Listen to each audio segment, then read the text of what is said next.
va le faire. En faisant plus. Ouais. Attends, je vais lui dire.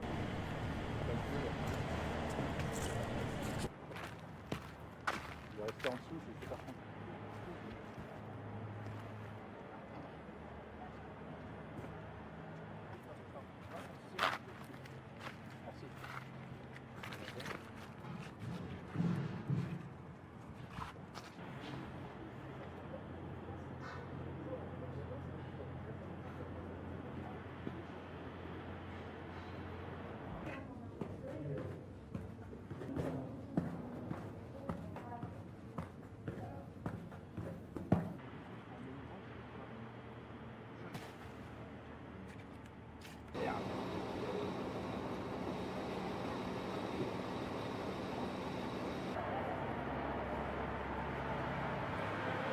D'essayer de remettre un plancher qui nous permettrait à ce moment-là de protéger, éviter de dépenser et d'immobiliser.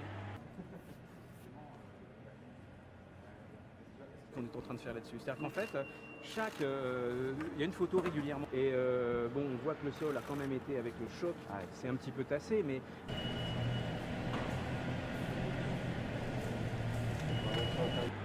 probablement importante. Le souci, c'est bien le robot là. voilà. Le souci, c'est de toujours veiller à...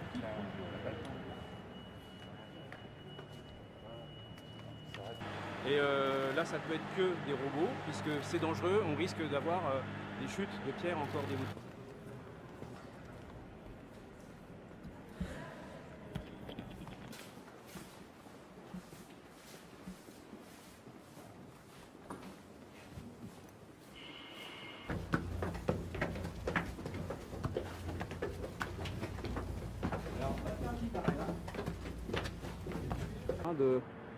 Il est en train de lui expliquer ce qui l'a empêché de dormir toute la nuit, c'est-à-dire la nouvelle conception. Donc ça, le premier élément, c'est la diagonale et la courbe.